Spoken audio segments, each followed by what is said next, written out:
Hello everyone, welcome to Ram Academy. आज के इस क्लास में हम देखने वाले हैं प्रधानमंत्री का एक वीडियो आ चुका है पहले भी। ठीक है, बट इस वाले वीडियो में हम जो व्यक्तिगत इन्फॉर्मेशन होता है, जितने भी प्रधानमंत्री अभी तक हुए हैं उनके व्यक्तिगत जो भी क्वेश्चंस बनेंगे, उनके कार्यकाल से उन्होंने कौन सी योजना शुरू की या जो भी महत्वपूर्ण है जहाँ से क्वेश्चंस आते हैं, तो आज हम डिस्कस करेंगे सिर्फ एडिशनल इन्फॉर्मेशन।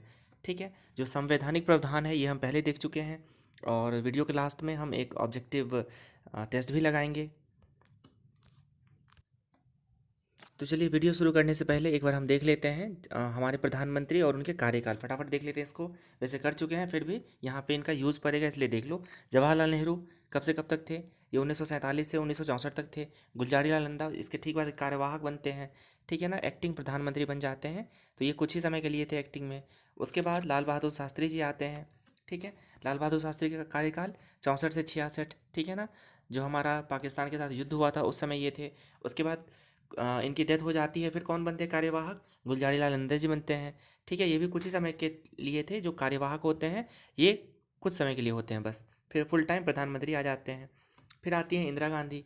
ठीक है, इंदिरा गांधी लगभग 10 साल 11 साल तक रहती हैं। ठीक है, तो इंदिरा गांधी का कार्यकाल देख लो 1966 से 1977। ठीक है, इन्हीं के समय जो हमारा बांग्लादेश के साथ, मतलब जो पूर्वी पाकिस्तान था, उसका जो मुक्ति युद्ध हुआ था इन्हीं के समय पर हुआ था। ठीक है, अब नेक्स्ट कौन आते हैं? मोरारजी देसाई। मोरारजी देसाई 77 से 79 तक रहते हैं। फिर चौधरी चरण सिंह आते हैं। ठीक है, ये कुछ ही साल रह पाते हैं, 1 साल समथिंग कुछ मंथ रह पाते हैं। तो 79 से 80 तक कौन थे? चौधरी चरण सिंह। फिर आती हैं दूसरे टर्म में कौन? इंदिरा गांधी जी। इंदिरा गांधी 80 से 84 तक रहती हैं ये। फिर आते हैं राजीव गांधी, इनकी हत्या हो जाती है। ठीक है, फिर कौन आते हैं? राजीव गांधी।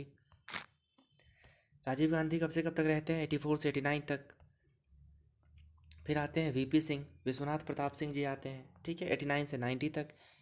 और उसके बाद आते हैं चंद्रशेखर। चंद्रशेखर का कार्यकाल देख लो, ये रहते हैं 90 से 91 तक। 90 से 91 तक। उसके बाद कौन आते हैं? उसके बाद आते हैं नरसिम्हा राव जी।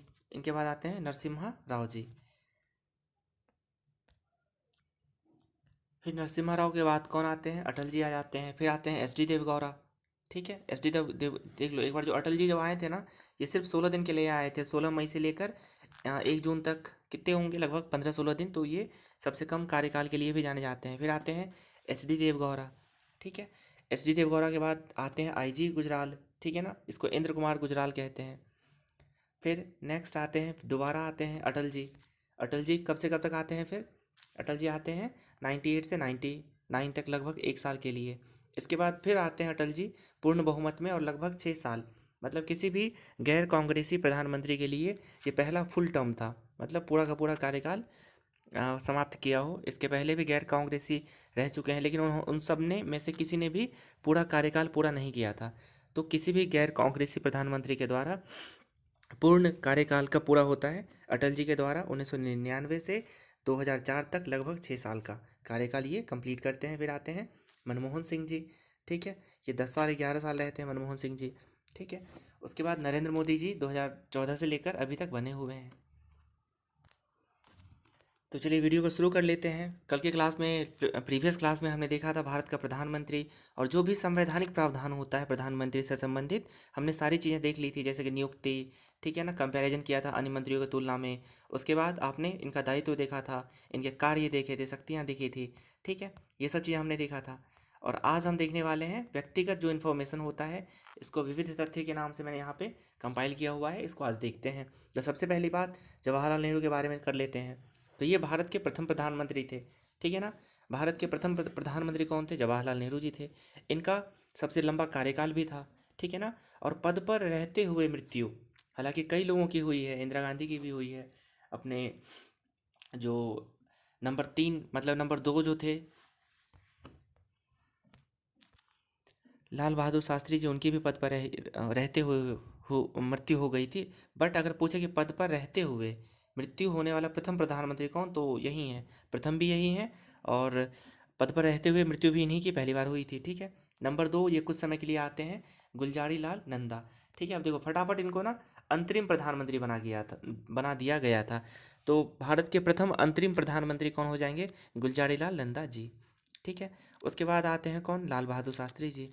लाल बहादुर शास्त्री बहुत ही अच्छे प्रधानमंत्री हुए भारत के। और भारत पाकिस्तान युद्ध में भारत की विजय होती है, ठीक है। और इसी युद्ध के दौरान इन्होंने एक बहुत ही अच्छा स्लोगन दिया था, जय जवान जय किसान, ठीक है ना। जय जवान जय किसान, यहाँ पे उल्टा लिख दिया है बट कोई ना, एक ही बात है। जय जवान जय किसान का नारा कौन ने दिया है? लाल बहादुर शास्त्री जी ने। उसके बाद आपको पता होगा 1966-67 में ऑपरेशन फ्लड हुआ था। ऑपरेशन फ्लड, जिसको श्वेत क्रांति भी कहते हैं, श्वेत क्रांति। वर्गीस कुरियन का नाम यहाँ पर आता है, ठीक है, जो फादर ऑफ श्वेत क्रांति थे, है ना, ऑपरेशन फ्लड थे। तो इन्होंने क्या किया था, श्वेत क्रांति को भी बढ़ावा दिया था। इन्हीं के समय अमूल बना था, ठीक है। अमूल का फुल फॉर्म क्या होता है? आनंद मिल्क यूनियन लिमिटेड, ठीक है ना। और आनंद एक डिस्ट्रिक्ट है जो गुजरात में है, ठीक है ना। आनंद जिला कहाँ पर है? गुजरात में है, ठीक है। अब इनके बारे में एक और बात, ऐसे कौन से प्रधानमंत्री हैं भारत के जिनकी मृत्यु भारत के बाहर हुई? तो यही हैं लाल बहादुर शास्त्री जी। इनकी मृत्यु ताशकंद में हो गई थी, ठीक है ना। इनकी मृत्यु ताशकंद में हो गई थी, मिस्टीरियस डेथ हो गई थी इनकी। इनके ऊपर मूवी भी आ चुकी है, आप लोग देख पा रहे होंगे, द ताशकंद फाइल्स, ठीक है। अब देखो, पॉलिटिकल व्यूज़ के लिए मैं नहीं बता रहा, बस नॉलेज के लिए चाहो तो आप लोग ये मूवी देख भी सकते हो। काफ़ी कुछ आपको देखने को सीखने को मिलेगा। उस समय का जो भी कंटेम्प्रोरी पॉलिटिक्स थी उसका कॉन्सेप्ट आपको यहाँ से मिल पाएगा। फिर शास्त्री जी के बाद इंदिरा गांधी जी बनती हैं, ठीक है। इंदिरा गांधी जी प्रधानमंत्री बनती हैं। ये भारत की प्रथम महिला प्रधानमंत्री होती हैं ये, ठीक है ना। बहुत ही इंप्रेसिव इनकी पर्सनैलिटी थी, बहुत अच्छी प्रधानमंत्री ये बनी, ठीक है। और ये भारत रत्न प्राप्त करने वाली प्रथम भारतीय महिला भी थी, ठीक है ना। लेडीज़ में सबसे पहले भारत रत्न कौन को मिला है? तो इंदिरा गांधी जी को मिला था। नेक्स्ट जो प्रधानमंत्री हमारे हैं ये थे मोरारजी देसाई, ठीक है, Morarji Desai. And he was the first non Congress prime minister of India, ठीक है। ये प्रथम गैर कांग्रेसी प्रधानमंत्री बने थे। और सबसे एक और बात है इंपॉर्टेंट, सबसे अच्छी बात इनके बारे में, ये सबसे एजेड थे, सबसे बुजुर्ग व्यक्ति थे, ठीक है। आप देख पा रहे होंगे कि ये 81 ईयर में, 81 वर्ष की उम्र में प्रधानमंत्री बने थे, ठीक है। तो सबसे बुजुर्ग कौन है? मोरारजी देसाई। और सबसे युवा पूछ ले तो राजीव गांधी, मैं आगे बताऊंगा आपको, 40 वर्ष में वो बने थे, ठीक है। और आपको पता ही होगा इंदिरा गांधी जी ने आपातकाल लगा दिया था। और आपातकाल लगाकर दो दो बार इन्होंने क्या किया था, अपना कार्यकाल भी बढ़ा लिया था लोकसभा का। तो जो इंदिरा गांधी के द्वारा इमरजेंसी लाया गया था उसको समाप्त कौन ने किया? मोरारजी देसाई, ठीक है। और ये एकमात्र ऐसे प्रधानमंत्री हैं भारत के जिनको पाकिस्तान का सर्वोच्च जो नागरिक अवार्ड होता है, जैसे हमारे यहाँ भारत रत्न है वैसे वहाँ पर निशान ए पाक, तो मोरारजी देसाई को निशान ए पाक से भी सम्मानित किया जा चुका है, ठीक है। The highest civilian award of Pakistan. Next Chaudhary Charan Singh, ठीक है। अब देखो इनका लगभग एक साल कुछ मतलब 170 दिन यहाँ लिखा ही हुआ है। केवल इनका कितना था? 170 दिन का कार्यकाल था। और इस दौरान ये कभी भी संसद नहीं गए, मतलब इनके चरण कभी भी संसद में नहीं पड़े। आप ऐसे इसको याद रख सकते हो। तो चौधरी चरण सिंह ऐसे प्रधानमंत्री थे जिनका सामना संसद से कभी भी नहीं हुआ।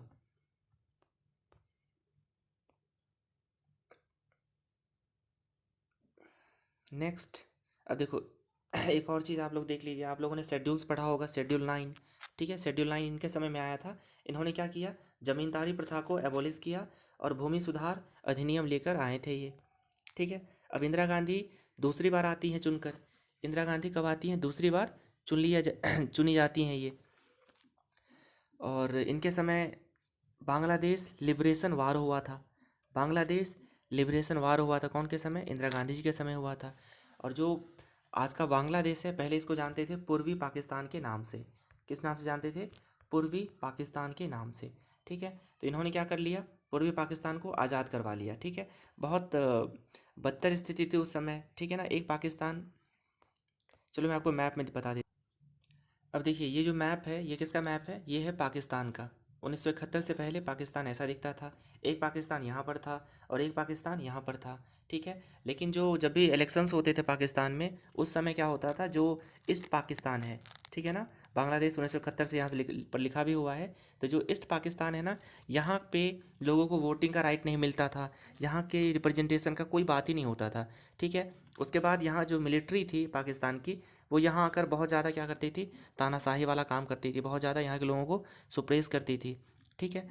तो फिर भारत ने क्या किया, यहाँ पे 1971 में इंदिरा गांधी जी के समय में एक वार हुआ पाकिस्तान के साथ, जिसको बांग्लादेश लिबरलाइजेशन वार के नाम से जानते हैं, बांग्लादेश मुक्ति युद्ध के नाम से जानते हैं, ठीक है। तो 1971 में क्या बन गया? बांग्लादेश एक नया देश बना दिया, इंदिरा गांधी के समय बना दिया गया था। नेक्स्ट इनके बाद इनके एक पुत्र आते हैं कौन, राजीव गांधी। राजीव गांधी जी बनते हैं प्रधानमंत्री, ठीक है। और ये सबसे कम उम्र में, केवल 40 वर्ष की उम्र में प्रधानमंत्री बन गए थे। इस प्रकार, ठीक है ना, ये विश्व नहीं, यहाँ पे भारत लिखना है।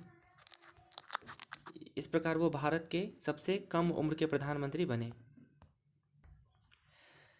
इसके अलावा राजीव गांधी का जो क्रेडिट है, जो इनका नाम चलता है, वो है टेक्नोलॉजी के क्षेत्र में, ठीक है। भारत में कंप्यूटर लाने का जो क्रेडिट है, ये जाता है राजीव गांधी जी को, ठीक है। साइंस एंड टेक्नोलॉजी के क्षेत्र में इन्होंने बहुत अच्छा काम किया था, ठीक है। और इनका जो फोरकास्ट, इनकी जो दूरदर्शिता थी, बहुत ही कमाल की थी, ठीक है।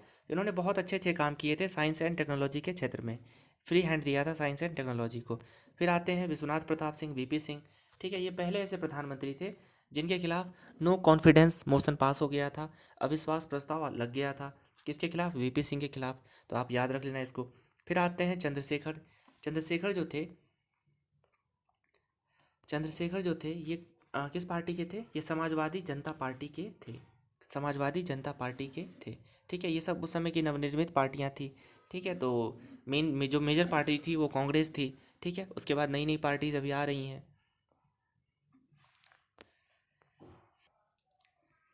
फिर चंद्रशेखर के बाद आते हैं पीवी नरसिम्हा राव, और ये साउथ इंडिया के प्रथम प्रधानमंत्री थे, ठीक है ना। जितने भी प्रधानमंत्री बने थे वो सेंट्रल इंडिया या नॉर्थ इंडिया के ही थे, हिंदी भाषी राज्यों के। बट पहली बार पीवी नरसिम्हा राव बने, और ये कहाँ से बिलोंग करते थे?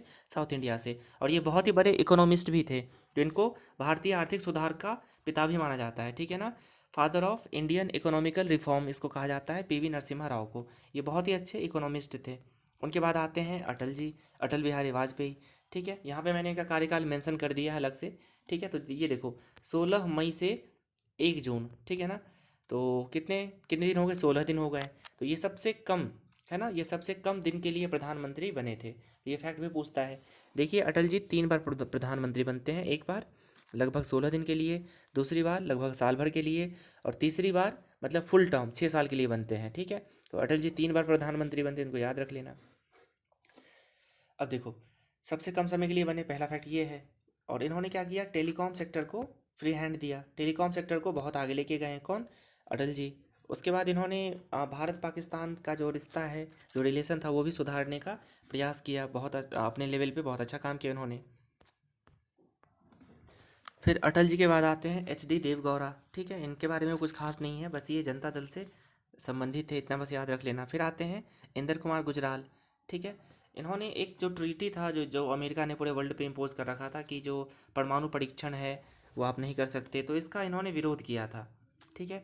जिसका परिणाम ये इन्होंने जो यहाँ पे विरोध किया, इसका आगे जाके परिणाम देखने को मिला जब अटल जी के समय पे सेकेंड परमाणु परीक्षण होगा, ठीक है। अब क्या हुआ था? जो पहला परीक्षण हुआ था, मैं आपको बताऊंगा आगे, डोंट वरी। इंदिरा गांधी के समय पहला परीक्षण हुआ था, जिसका कोड था स्माइलिंग बुद्धा।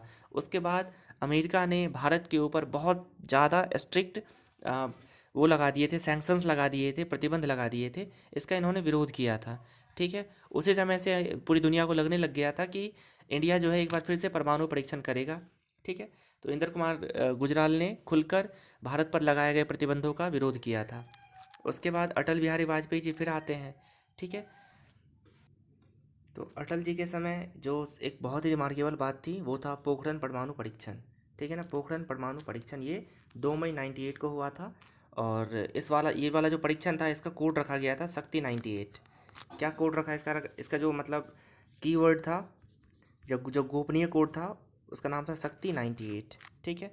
और जैसा कि आप लोग देख पा रहे होंगे, जो पहले वाला हुआ था इंदिरा गांधी जी के समय में 74 में, इसका नाम क्या था? ये स्माइलिंग बुद्धा ही लिखा भी हुआ है, स्माइलिंग बुद्धा, ठीक है। तो ये 2 चीज़ें हुई हैं, 2 बार हुआ है परमाणु परीक्षण हमारे यहाँ। एक बार कब हुआ है? एक बार 1974 में, और दूसरी बार कब हुआ है? 98 में। तो जो 98 वाला था, ये काफ़ी मतलब बड़े लेवल पर था, ठीक है, काफ़ी बड़े लेवल पर था ये। फिर अटल जी के बाद आ जाते हैं 2004 से कौन? मनमोहन सिंह जी, ठीक है। मनमोहन सिंह जी भी बहुत ही अच्छे प्रधानमंत्री रहे। ये भारत के पहले सिख प्रधानमंत्री थे, ठीक है। और इन्होंने नए 8 IIT बनाए, ठीक है। जो IITs होते हैं, ये 8 नए बनवाए। उसके बाद जो NRHM होता है, नेशनल रूरल हेल्थ मिशन, राष्ट्रीय ग्रामीण स्वास्थ्य मिशन, इसकी भी शुरुआत मनमोहन सिंह जी के समय पर हुई थी, ठीक है। और ये 2 कार्यकाल तक प्रधानमंत्री रहे, 2004 से 2014 तक, ठीक है। और जो हमारे नरेंद्र मोदी जी हैं, ये 2014 से लेकर अभी तक बने हुए हैं, ठीक है। और इन्होंने भी बहुत सारे काम किए हैं जो अभी भी चल रहे हैं, जिनमें से एक का नाम मैं यहाँ पर लेना चाहूँगा, वो है नीति आयोग का फॉर्मेशन। ठीक है, इन्होंने प्लानिंग कमीशन को, योजना आयोग को रिपील कर दिया, ख़त्म कर दिया, और इसके बदले में national institution for transforming India. ठीक है, तो ये थे हमारे प्रधानमंत्री के बारे में जो व्यक्तिगत जानकारियाँ, जो जो बहुत ज़्यादा इंपॉर्टेंट चीज़ें होती है, वो सब मैंने बता दिया। ठीक है, अब थोड़ा सा मैं राजीव गांधी जी के बारे में और कुछ कुछ बता देता हूँ। राजीव गांधी के बारे में आपने अभी पढ़ा कि ये सबसे युवा प्रधानमंत्री थे। ठीक है ना, सबसे युवा प्रधानमंत्री थे। ठीक है, और इनकी हत्या भी हो गई थी, तो इनकी हत्या के बारे में मैं कुछ कुछ बता देता हूँ। ठीक है, अब क्या होता है कि जब जो इनका हत्या हुआ था उस दिन को, और जब इनका जन्म हुआ था, इन दोनों ही दिनों को हम लोगों ने मेमोरेट किया हुआ है, कुछ ना कुछ मनाते हैं। तो चलो देख लेते हैं उसको हम फटाफट। तो ये हैं हमारे प्रधानमंत्री राजीव गांधी जी। ठीक है ना, राजीव गांधी जी हैं ये। उसके बाद देख लो इनका जन्म कब होता है, काम की चीज़ें बस देख लो। इनका जन्म होता है कब? 20 अगस्त 1944 को। तो जो 20 अगस्त है ना, इसको हम मनाते हैं सद्भावना दिवस। क्या मनाते हैं? सद्भावना दिवस। 20 अगस्त को राष्ट्रीय सद्भावना दिवस मनाया जाता है, जो कि इनका जन्मदिन है। ठीक है, और इनका जो पुण्यतिथि है, असैसिनेशन जब हुआ था, ठीक है, ये कब हुआ था? 21 मई को, 21 मई 1991 को। तो इस दिन को हम मनाते हैं, क्या मनाते हैं? Anti terrorist day. Anti terrorist day. ठीक है, हिंदी में बोले तो इसको बोलते हैं आतंकवाद रोधी दिवस। आतंकवाद रोधी दिवस। ठीक है, आतंकवाद रोधी दिवस किसको बोलते हैं? 21 मई को मनाते हैं। ठीक है, और इनकी हत्या कहाँ पर हो गई थी? श्री पेराम्बूर में हो गई थी इनकी हत्या। ठीक है, और श्री पेराम्बूर कहाँ पर है? इसको पेराम्बूर भी बोलते हैं, एग्जाम में ऑप्शन जो रहता है वहाँ पे सिर्फ केवल आपको पेराम्बूर दिखेगा, तो Perambur is the correct answer. ठीक है, एलटीटी के बारे में थोड़ा सा देख लो आप लोग। इसका फुल फॉर्म होता है, यही ऑर्गेनाइजेशन है जिन्होंने राजीव गांधी की हत्या करवाई थी, असैसिनेशन करवाया था।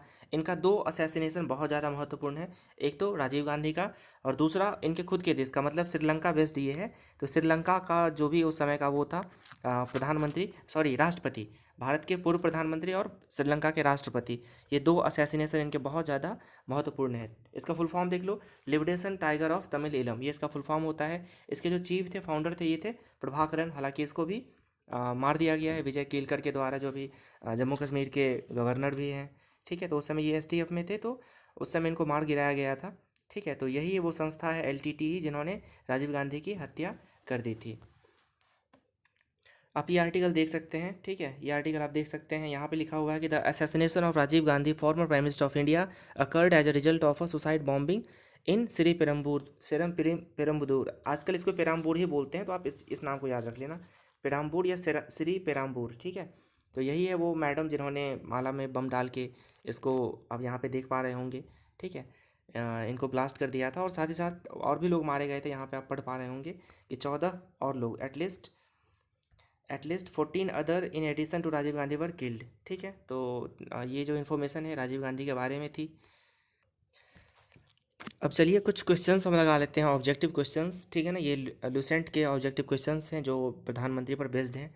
ठीक है, तो इसको अपन लगाते हैं, देखते हैं क्या क्या बन पाता है अपने से।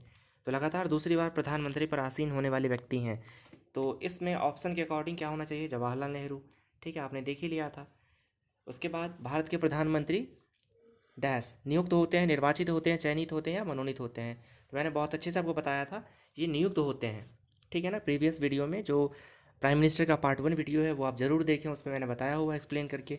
उसके बाद भारत के प्रधानमंत्री का पद क्या है? संविधान द्वारा गठित, परंपराओं पर आधारित, संसद द्वारा पारित। यहाँ पर क्या होगा? संविधान द्वारा गठित। ठीक है ना, संविधान द्वारा गठित। देखो प्रधानमंत्री पद का उल्लेख है लेकिन उनकी योग्यताओं का नहीं है, सो मेक श्योर कि ये है। ठीक है ना, यहाँ पे कन्फ्यूज़न बिल्कुल भी मत रखना। उसके बाद प्रधानमंत्री की नियुक्ति कौन करता है? सीधी सी बात है, राष्ट्रपति। ठीक है ना, आर्टिकल 74 मैंने आपको बताया कि प्रधानमंत्री की नियुक्ति कौन करेंगे? राष्ट्रपति, और उन्हीं के सलाह पर अन्य मंत्रियों की नियुक्ति राष्ट्रपति करेंगे। नेक्स्ट, प्रधानमंत्री को उनके पद की गोपनीयता की शपथ कौन दिलवाता है? अगेन राष्ट्रपति। ठीक है, सामान्यतः प्रधानमंत्री, देखो होने को तो ये लोकसभा और राज्यसभा दोनों का हो सकता है, लेकिन सामान्यतः अगर बोले तो लोकसभा का। ठीक है ना, क्योंकि वो कौन होते हैं? लोकसभा के बहुमत दल का नेता होता है। उसके बाद भारत में एक व्यक्ति को अधिक से अधिक कितनी बार प्रधानमंत्री पद पर नियुक्त हो किया जा सकता है। ठीक है, तो यहाँ पे ऑप्शन डी होगा। यहाँ पे कुछ कहा नहीं गया है कि एक बार, दो बार, तीन बार। ठीक है, जितनी बार चाहे उतनी बार बन सकते हैं। ठीक है ना, बशर्ते कि बहुमत हो तो कितनी ही बार। Option D is correct here. Next, Bharat में शक्तियों का प्रमुख उभरता केंद्र है, कौन है? प्रधानमंत्री जी हैं, ऑफ कोर्स। निम्नलिखित में से कौन सा लोकसभा का नेतृत्व करता है? प्रधानमंत्री ही करते हैं। संघीय मंत्रिपरिषद का अध्यक्ष कौन होता है? प्रधानमंत्री होता है। योजना आयोग का अध्यक्ष कौन होता है? फिर से प्रधानमंत्री होता है। आजकल योजना आयोग खत्म हो गया, क्या चलता है? नीति आयोग। ठीक है, फिर आमतौर पर भारत के प्रधानमंत्री होते हैं। यहाँ पे देखो आमतौर पर लिखा हुआ है। तो आप यहाँ पे देखो ऑप्शन में अगर दोनों है ना, दोनों सदनों का सदस्य, तो कर सकते हो। ठीक है ना, अगर ये ना रहे तो फिर लोकसभा। ठीक है, तो यहाँ पे डी होना चाहिए एज पर दिस क्वेश्चन। चलिए नेक्स्ट क्वेश्चन देख लेते हैं। संघीय मंत्रिमंडल की बैठक का सभापतित्व कौन करता है? ठीक है, तो यहाँ पर भी होगा प्रधानमंत्री करते हैं। संसदीय तंत्र में वह व्यक्ति प्रधानमंत्री चुना जाता है जो निम्न का नेता होता है। तो यहाँ पर बी आंसर होना चाहिए, निम्न सदन में बहुमत दल का नेता। ठीक है, अगला क्वेश्चन देख लो। मंत्रिमंडल की बैठक की अध्यक्षता कौन करता है? फिर से वही पूछ लिया तो प्रधानमंत्री। फिर प्रधानमंत्री की नियुक्ति करता है, यह किस अनुच्छेद में वर्णित है? यहाँ पे राष्ट्रपति है, प्रधानमंत्री की नियुक्ति राष्ट्रपति करता है, किस अनुच्छेद में है? तो अनुच्छेद 75 होना चाहिए। ठीक है, 75 यहाँ पर होगा। अगर मंत्रिमंडल पूछे, मंत्रिपरिषद पूछे तो 74। उसके बाद प्रधानमंत्री पद के लिए उम्मीदवार की कम से कम उम्र कितनी होनी चाहिए? तो यहाँ पे देखो, अब ऐसा तो है नहीं कि केवल और केवल कहाँ का हो, लोकसभा का हो, राज्यसभा का भी आ सकता है। ठीक है, तो यहाँ पे कम से कम पूछा है तो 25 वर्ष। हालांकि दोनों एप्लीकेबल है, 35 भी एप्लीकेबल है, 25 भी एप्लीकेबल है। अगर वह लोकसभा से बन रहा है तो 25, और अगर वो राज्यसभा से प्रधानमंत्री बन रहा है तो 35। ठीक है, तो दोनों सही है। मतलब यहाँ पे क्वेश्चन अगर पूछे कम से कम तो 25 ही लगाना है। ठीक है, बाकी नॉलेज के लिए आपको ये जानना जरूरी है कि राज्यसभा लोकसभा दोनों के मेंबर बन सकते हैं प्रधानमंत्री। ठीक है, नेक्स्ट देख लो। भारत में प्रधानमंत्री लोकसभा में बहुमत दल का नेता होता है, बिल्कुल सही है। फिर आगे देखिए, प्रधानमंत्री कौन बनता है? ऑप्शन देखो, लोकसभा में बहुमत दल का नेता, सर्वाधिक उम्र का सांसद, सर्वाधिक मत प्राप्त करने वाला सांसद, राष्ट्रपति जी से बनाना उचित समझे। तो यहाँ पे ए होगा, लोकसभा में बहुमत दल का नेता। वही वही क्वेश्चन है। ठीक है, भारत में प्रधानमंत्री संसद के उच्च सदन के सदस्य हैं तो। ठीक है, इस क्वेश्चन को अच्छे से देखना। ये कह रहा है कि राज्यसभा के सदस्य हैं तो, है ना, उच्च सदन का मतलब राज्यसभा, तो वे अविश्वास प्रस्ताव की स्थिति में अपने पक्ष में वोट नहीं दे सकेंगे। वे निम्न सदन में बजट पेश पर नहीं बोल सकेंगे। फिर क्या है? वे उच्च सदन में ही वक्तव्य दे सकते हैं। वे प्रधानमंत्री पद की शपथ करने के बाद 6 मास के अंदर निम्न सदन का सदस्य बनना पड़ेगा। ठीक है, आप देख पा रहे होंगे इस क्वेश्चन को यूपीएससी ने भी पूछा हुआ है। अब देखो, ये जो क्या है, अविश्वास प्रस्ताव, आप लोगों को पता होगा जो लोकसभा है ये भंग हो सकता है, डिजॉल्व हो सकता है, लेकिन जो राज्यसभा है ये कभी भी भंग नहीं होता, डिजॉल्व नहीं होता। ठीक है, तो क्या राज्यसभा में ये ला सकते हैं क्या अविश्वास प्रस्ताव? बिल्कुल नहीं ला सकते। ठीक है, तो यहाँ पे ऑप्शन ए सही होगा कि वे अविश्वास प्रस्ताव की स्थिति में अपने पक्ष में वोट नहीं दे सकेंगे। क्यों नहीं दे सकेंगे? Because he is a member of upper house, Rajya Sabha. ठीक है, तो राज्यसभा के मेंबर हैं तो नहीं दे पाएंगे, सीधी सी बात है, अपने पक्ष में। ठीक है, तो ये सही होना चाहिए, क्योंकि ये अविश्वास प्रस्ताव कहाँ लाते हैं? लोकसभा में लाते हैं ना। लोकसभा भंग हो सकता है, राज्यसभा कभी भी भंग नहीं हो सकता। वह एक परमानेंट हाउस है, स्थायी सदन है, अस्थायी नहीं है। राज्यसभा क्या है? स्थायी सदस्य है। ठीक है, तो यहाँ पे ए होगा कि जब मान लो कि अविश्वास प्रस्ताव ले आया गया है तो वो तो सदस्य है नहीं। वोटिंग का अधिकार किसको होता है? जो हाउस के सदस्य होते हैं। ठीक है ना, लोकसभा के जो सदस्य होंगे वही वोट देंगे। ये तो है नहीं, तो ये नहीं दे सकते। So this was a very good question. अगला देखो, नेक्स्ट 21 में, भारत के प्रधानमंत्री का पद संविधान द्वारा सृजित है, सीधी सी बात है। ठीक है, भारत का प्रधानमंत्री सत्ता दल का अध्यक्ष हमेशा सत्ता दल का अध्यक्ष हो सकता है, हमेशा सत्ता दल का अध्यक्ष होता है, सत्ता दल का अध्यक्ष नहीं हो सकता। तो इसमें क्या है कि ऐसा कुछ नहीं है कि वह अध्यक्ष नहीं हो सकता। ठीक है ना, अब मान लो कि जैसे बीजेपी है तो बीजेपी के अध्यक्ष भी हो सकते हैं नरेंद्र मोदी, और साथ ही साथ प्रधानमंत्री भी हो सकते हैं। तो यहाँ पे ऑप्शन ए सही है, option A is correct here. इस प्रकार ऐसे ही क्वेश्चंस आएंगे आपको प्रधानमंत्री के बारे में। आपके पास जो भी बुक हो वहाँ से ऑब्जेक्टिव्स लगाइए आप। ठीक है, आपको यहाँ से क्वेश्चंस जरूर बनेंगे। ठीक है, so this is the end of our video. I hope कि अच्छा लगेगा। आप लोग जब भी देखें दोनों वीडियो साथ में देखें। इसके पहले का भी जो प्रधानमंत्री का वीडियो है वो भी ज़रूर देखें आप। ठीक है, थैंक यू क्लास।